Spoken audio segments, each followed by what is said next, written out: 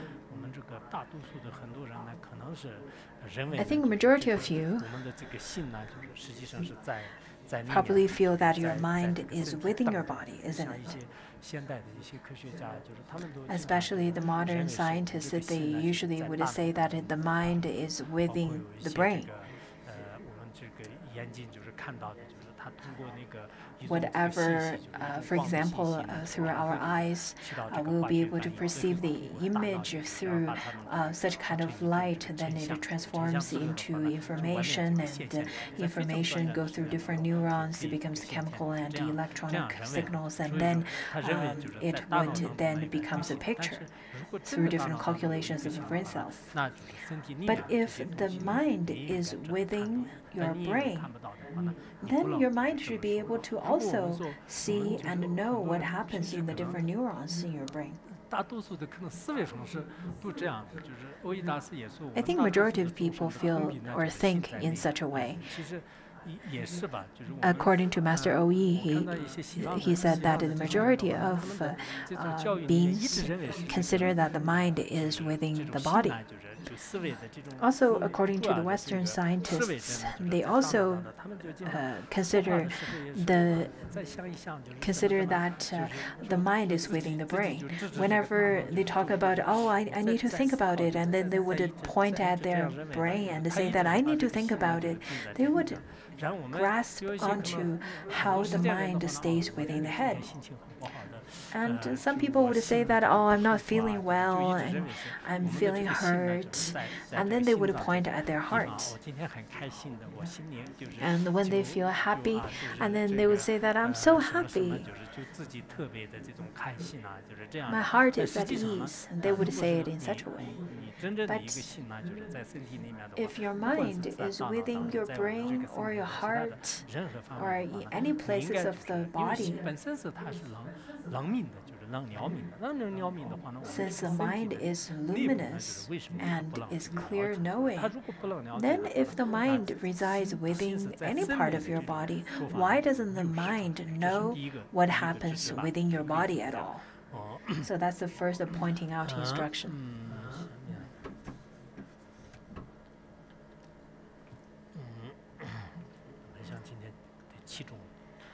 Originally, I wanted to finish all the 7 pith instructions, but I think it's not possible. Maybe a few more.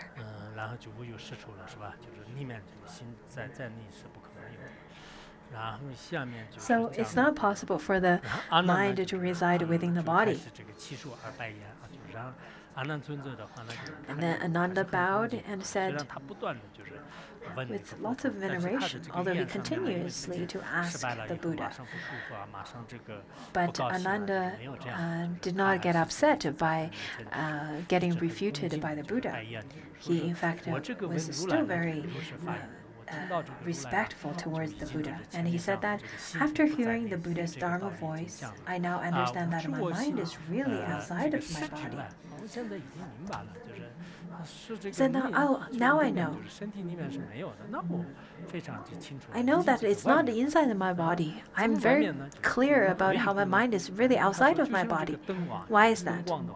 Just as the light, just as a lamp that could light up everything in a room before the courtyard outside through the open door. So through the door, through the open window, then the light could be able to light up everything on the outside.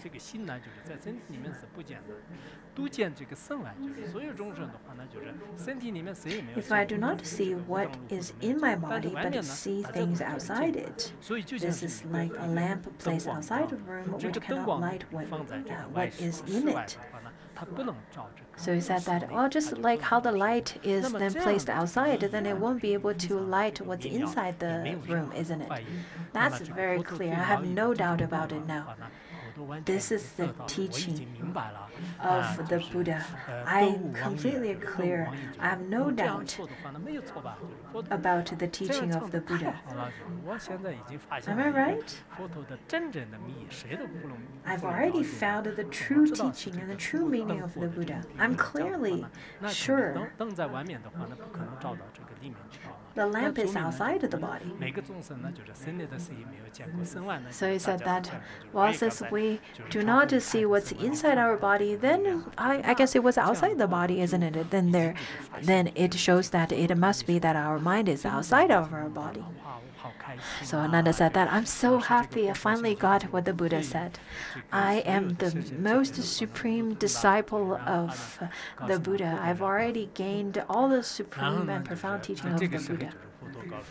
And then at that time, the Buddha said, Ananda, said that, do not be so proud of yourself, okay, Ananda? So the Buddha said, well, if all the bhikshus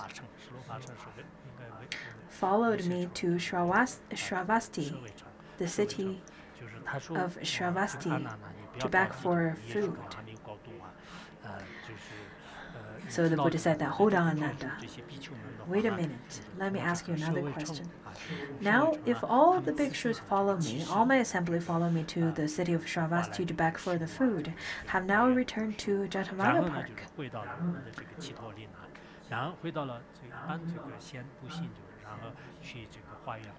At first, they usually would walk to beg for alms, and then they will come back to their Jetavana Park, and then all the Sangha members would eat or take their meals together, and then they would wash and so on, take all those rituals. So he said that I have taken my meal.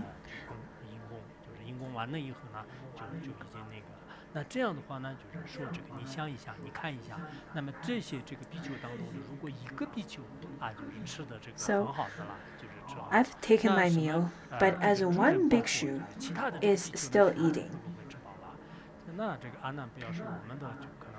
Is the whole community well fed then?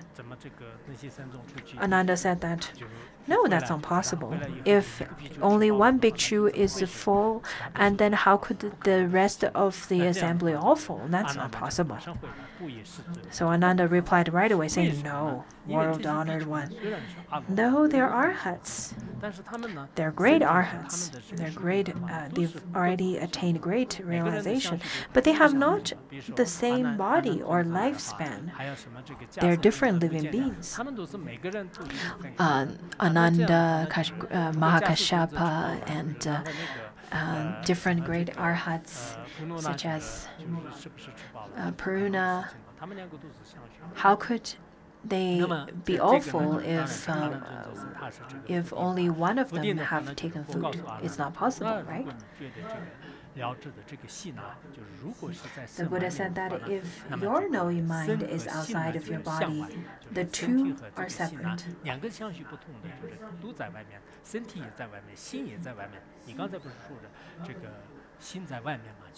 Since you said that mind is outside of your body, and then in such a way your mind and body are separate, isn't it? Then what your mind feels and what your body feels are completely separate as well, shouldn't it be? So he asked this question. If they're separate, if they are other than each other, the mind and body, if they are other than each other, that's when your mind knows something, your body should not feel it, and when your body feels something, your mind should not be aware of it. Just as Shariputra and Madhgalyayana, they are two different people. They are two different mind streams, and they have two different minds. What Madhgalyayana sees is different than what Shariputra sees, isn't it? But if the mind and the body are separate, if their minds and bodies are all separate, then they cannot communicate with one another. So it is definitely not outside of the body, because if the mind is outside of the body, then they're separate. Then they're one and other. They're in such kind of relationship rather than connected. So Ananda said,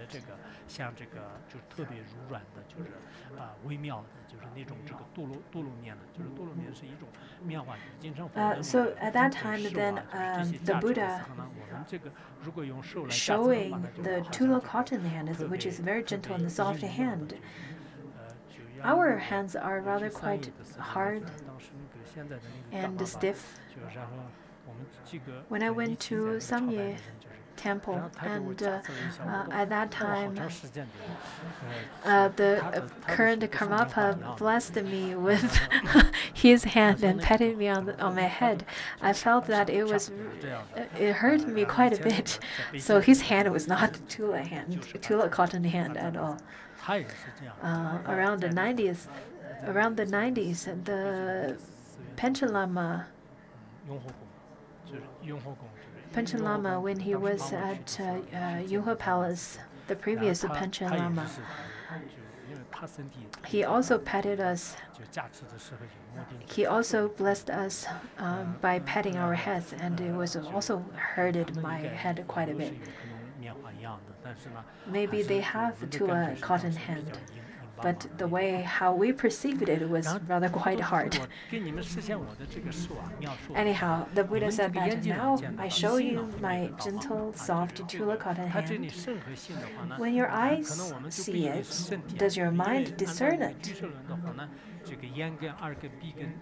According to Abhidharma, the physical eyes or the physical faculty, the faculties, in fact, has the senses as well as the physical faculties. And over here, it shows that if your eyes see it through the eye faculty, then does your mind discern it? This is quite interesting. And then Ananda replied,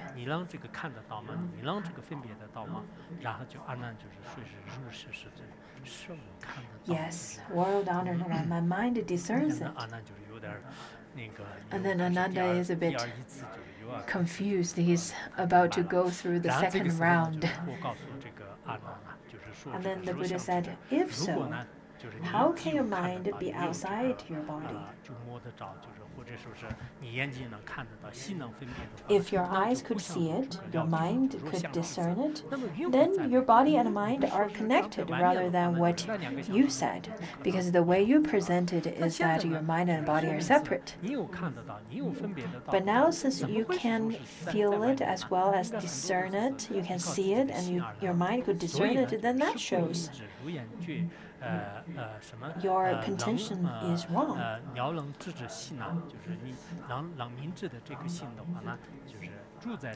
So, therefore, your contention that your knowing and discerning mind is outside your body is groundless. The way you presented it is that the two arhats, minds and body, are separate, but the way by your contention, in fact, it doesn't happen. If your contention was right, then you will not be able to perceive the two aspects, both seeing it as well as discerning it. So the Buddha pointed out it is neither inside, and now the Buddha pointed out it is not outside of your body either. This is clearly stated by the Tathagata. This is the second pointing out of finding the mind. So Ananda and the Buddha has rather different kinds of relationship, but when we are studying, when we are studying the Vajrayana teachings, looking at the 5 poisons, or looking at where the mind is. In fact, I think this year I've been given quite profound teachings.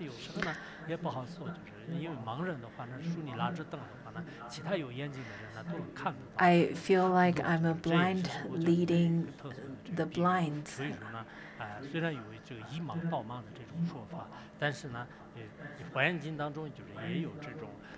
According to the Avatamsaka Sutra, it says that a blind who is holding the lamp could also guide the path to the ones who are searching the way. Just as how a deaf is making sounds by leading the other people, but other people could hear it, although the ones who are deaf cannot hear it. I've been given quite profound teachings. I've translated lots of the profound teachings into Chinese. And because of my translation and my propagation of the Vajrayana teaching and profound teachings, I was attacked and scolded by many people. But I myself don't really care about it too much, because I feel that I am studying at the same time as teaching and sharing this profound knowledge with all of you. And as long as those of you who are attaining it, who have this opportunity to studying and practicing it, do not lose the opportunity.